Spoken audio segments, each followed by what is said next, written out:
Asian news में आपका स्वागत है। मैं हूं गणेश अग्रवाल और आप देख रहे हैं दमोह जिले की खबरें। बारिश के दिनों में शासकीय स्कूलों के हाल बेहाल हैं।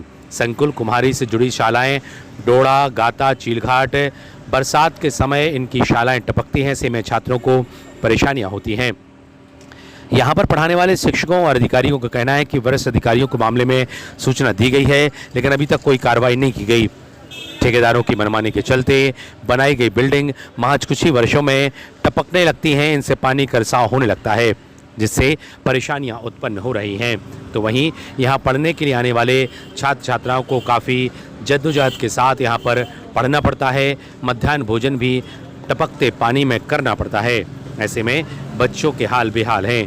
एशियन न्यूज़ के लिए अमर सेन की रिपोर्ट। क्या नाम है आपका? जागेश्वर यादव। क्या समस्या होती विद्यालय में? समस्या ये है कि हमारे यहाँ बालक पढ़ते हैं और स्कूल में पानी छूता है बहुत ज़्यादा, इसलिए बच्चों की जल्दी छुट्टी कर दी जाती है और उनकी किताबें भी भीग जाती हैं। क्या नाम है विद्यालय का? शासकीय प्राथमिक गाता। शिक्षक क्या कहते हैं? शिक्षक कहते हैं कि अब बिल्डिंग ही जब छूती है तो हम क्या करें यहाँ बिठा के।